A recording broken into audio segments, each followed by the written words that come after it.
আমি তোমাকে বিয়ে করতে চাই, কিন্তু শুধু 6 মাসের জন্য। এটা হবে কন্ট্রাক্ট ম্যারেজ। বিয়ে হবে, তুমি আমার বউয়ের অভিনয় করবে, কিন্তু না কোনো ইমোশন, না কোনো সম্পর্ক, না থাকবে কোনো অধিকার বোধ। চাকরির ইন্টারভিউ দিতে এসে এমন কথা শুনবে কখনো ভাবতে পারেনি শেহরিন। আজ শেহরিনের ইন্টারভিউ ছিল। অনেকদিন আগে সে সিভি জমা দিয়েছিল বিয়ে পোস্টের জন্য এক ইন্ডাস্ট্রিজে। আজ ইন্টারভিউ দিতে এসে সে এমন কথা শুনবে ভাবতেও পারেনি। কিছুক্ষণ আগের কথা। ভিতরে ঢুকে সে চোখ তুলে দেখে চেয়ারে বসে থাকা লোকটা যেন কোনো সিনেমার ক্যারেক্টার। লম্বা চুল, মুখে ক্ষীণ দাড়ি, গভীর চোখ, আর ঠোঁটের একপাশে অদ্ভুত একটা কঠিন ভাব। এই লোকটাই রায়ান হক, কোম্পানির মালিকের ছেলে আর এমডি। শেহরিন অনুমতি পেয়ে জড়তা নিয়ে বসলো। কোনোভাবে বলল, আমি Shehrin Ahmed, graduate in business. আমি রায়ান। চোখ তুলে তাকায়। তোমার সিভি পড়েছি, তোমার সিজিপিএ ভালো, কিন্তু অভিজ্ঞতা নেই। আচ্ছা, তুমি এই পোস্টের জন্য ওভার কনফিডেন্ট না? শেহরিন হালকা রাগে ঠোঁট কামড়ে নিল। আমি কনফিডেন্ট, ওভার না। এক কাজ করো, এই চাকরির চেয়ে বরং আমি তোমাকে একটা অন্যরকম প্রস্তাব দিতে চাই। শেহরিন ভুরু কুচকে ফেলে। প্রস্তাব? এটা কি তবে তাকে এখন সিনেমার দৃশ্যের মতো কুপ্রস্তাব দেবে? রায়ান বলল, দেখো, আমি তোমাকে বিয়ে করতে চাই, কিন্তু সেটা শুধু 6 মাসের জন্য। এটা হবে একটা কন্ট্রাক্ট ম্যারেজ। যেটা জানবো শুধু তুমি আর আমি, বাকিরা জানবে আমরা স্বাভাবিক স্বামী স্ত্রী সম্পর্কে আছি। বিয়ে হবে, তুমি আমার বউয়ের অভিনয় করবে, কিন্তু না কোনো ইমোশন, না সম্পর্ক, না থাকবে কোনো অধিকার বোধ। শেহরিন কথাটা শুনেই অবাক হয়ে উঠে দাঁড়ায়। আপনি পাগল? নো, শুধু প্র্যাকটিক্যাল। আমি সিরিয়াসলি তোমাকে প্রস্তাবটা দিয়েছি। আপনি কিন্তু আমাকে অপমান করছেন। আমি এখানে চাকরি চাইতে এসেছি, আপনার বউ হতে না। আমি তো চাকরি দিচ্ছি। 6 মাস তোমার অফিস হবে আমার বাসা, তারপর তুমি আবার এই কোম্পানিতে জয়েন করতে পারবে। শেহরিন ফাইল গুছিয়ে বলল, আপনার চাকরি আপনার কাছেই রাখুন, এরকম চাকরি আমার দরকার নেই। সে দরজা খুলে বেরিয়ে যেতে নেয়। পেছন থেকে রায়ান বলল, listen to me miss Shehrin, আমি জানি তোমার মা খুব অসুস্থ, তাকে সুস্থ করার জন্য অনেক টাকা লাগবে, আর তোমার বাবারও অনেক ঋণ রয়েছে। আমি কাউকে জোর করছি না, এই শর্তে তোমারও লাভ। 6 মাসের বেতন হবে 6 লক্ষ টাকা, তোমার পুরো পরিবারকে বদলে দিতে পারে। 6 মাস পর তোমার টাকা, তোমার স্বাধীনতা। এখন তুমি চাও কি? শেহরিন থমকে যায়। আপনি এত কিছু জানলেন কি করে?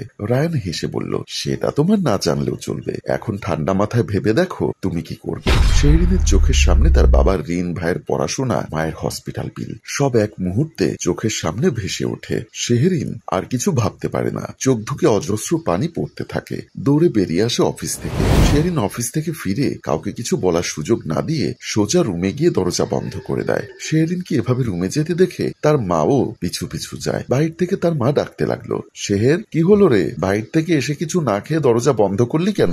কি হয়েছে তোর? মা, আমার মাথা খুব ব্যথা করছে, আমি একটু ঘুমিয়ে নেই, পরে খেয়ে নেব। তুমি এখন যাও মা, আমি ঠিক আছি। রেহান আহমেদ চিন্তিত কণ্ঠে বললেন, ঠিক আছে, একটু রেস্ট নিয়ে নে, উঠে খেয়ে নিস। শেহরিন মনে মনে ঠিক করলো ওই কোম্পানিতে আর কোনোদিন ইন্টারভিউ দিতে যাবে না। ভাববে না ওই লোকটার কথা। সাহস কত আমাকে উল্টাপাল্টা প্রস্তাব দেয়, ফালতু লোক কোথাকার। এতই যখন বিয়ের শখ, তবে যা, গিয়ে রাস্তা থেকে পাগল ধরে বিয়ে কর। কি এমন ইন্ডাস্ট্রিয়াল মালিক হয়ে গেল যে মানুষকে মানুষই মনে করে না? তারপর আবার ভাবলো, কিন্তু লোকটা 6 মাসের জন্য কন্ট্রাক্ট ম্যারেজ করতে চাচ্ছে কেন, আর আমার সম্পর্কে এত কিছু জানলো কি করে? রাত তখন 9:40। ভাবতে ভাবতে সে কখন যে ঘুমিয়ে পড়েছিল, খাওয়া আর হয়নি। হঠাৎ বাহির থেকে চেঁচামেচির শব্দে ঘুম ভেঙে যায়।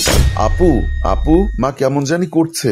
ভয়ে গলা কেঁপে উঠল রেহানের। সে শেহরিনের ছোট ভাই, এবার ইন্টার পরীক্ষা দেবে। শেহরিন তাড়াতাড়ি করে উঠে দরজা খুলে বেরিয়ে এলো। দেখে রোহান কান্না করতে করতে বলছে, আপু, মাকে কি বাঁচাতে পারবো না আপু? শেহরিন আর কিছু না ভেবে সোজা ছুটে গেল মায়ের ঘরের দিকে। গিয়ে দেখলো রহিমা আহমেদ কেমন ছটফট করছে। মা, ও মা, কি হয়েছে তোমার? কোথায় কষ্ট হচ্ছে বলো? তার কণ্ঠ কেঁপে উঠছে, গলা ধরে আসছে। রোহান, মায়ের ওষুধগুলো তাড়াতাড়ি নিয়ে আয়। রোহান দৌড়ে ওষুধের বক্স নিয়ে এসে শেহরিনের হাতে দিল। শেহরিন দ্রুত একটি নির্দিষ্ট ওষুধ বের করে মায়ের মুখে দিল। তারপর ধীরে ধীরে মাথায় হাত বুলিয়ে তাকে সোজা করে বসালো। ঔষধ খাবার কিছুক্ষণের মধ্যেই রহিমা আহমেদের নিঃশ্বাস স্বাভাবিক হতে শুরু করলো। তিনি দম নিলেন ভালো করে, চোখ দুটো আলতো করে খুললেন। রেহান বলে উঠল, মা, তুমি ঠিক আছো তো? রহিমা শুধু মাথা নাড়ালেন, বলার মতো শক্তি তার শরীরে নেই। রেহান বলল, আপু, আপু, মায়ের কি হয়েছে? মা কেন এমন করছিল? শেহরিন ওর মাথায় হাত বুলিয়ে শান্ত কণ্ঠে বলল, কিছু না, মায়ের কিচ্ছু হবে না। মা একটু দুর্বল হয়ে পড়েছে, কালকে সকালে ডাক্তারের কাছে নিয়ে যাব। এখন তুমি ঘুমিয়ে পড়ো, অনেক রাত হয়েছে। ছোট ভাইকে বিছানায় পাঠিয়ে মাকেও শুইয়ে দিয়ে চলে গেল। শেহরিন চুপচাপ নিজের ঘরে ফিরে আসে। ঘড়িতে রাত 10:30। শেহরিন একা বসে আছে জানালার পাশে। ফোনে একটা মেসেজ আসে, ডিল ভেবে দেখো, কাল সকাল 10টায় উত্তর দিও। আশা করি তুমি ভেবে সঠিক সিদ্ধান্ত সিদ্ধান্ত নেবে। বোকামি করো না, এত টাকা মায়ের জন্য ব্যবস্থা করতে আর সুযোগ পাবে না। রায়ান। শেরিন চোখ বন্ধ করে দীর্ঘশ্বাস ফেলল। ছোট একটা মেসেজ করলো, আমার নাম্বারটা কিভাবে পেয়েছেন, আমার সম্পর্কে এত কিছু কি করে জানেন? কয়েক সেকেন্ডের ভিতরেই রায়ান রিপ্লে করলো, তোমার না জানলেও চলবে। শেরিন মনে মনে বলল, আপনি আমার ঘৃণার পাত্রের সর্বপ্রথম নাম রায়ান। পরদিন শেহরিনের হাতে একটা খাম দিয়ে রায়ান বলল, এই নাও তোমার অ্যাপয়েন্টমেন্ট লেটার, আজ থেকে তোমার চাকরি শুরু। আমি খুশি হয়েছি, তুমি বুদ্ধিমানের মতো সিদ্ধান্ত নিয়েছো, কিন্তু আমি বুঝতে পারছি না আপনি আমার সম্পর্কে এত কিছু কিভাবে জানলেন। ইন্টারভিউ দিতে এসেছিল অনেকেই, আমি সবার ব্যাকগ্রাউন্ড চেক করেছি। তোমার পরিবার সম্পর্কে যখন জানলাম তখন বুঝলাম আমার অফারে রাজি হওয়ার সম্ভাবনা সব থেকে বেশি তোমার। তাই আর কাউকে না বলে সরাসরি তোমাকেই অফার করলাম। কিন্তু আপনার বাড়ির লোকজন কিছু বলবে না? বাবার জন্যই তো তোমাকে নিয়ে যাচ্ছি।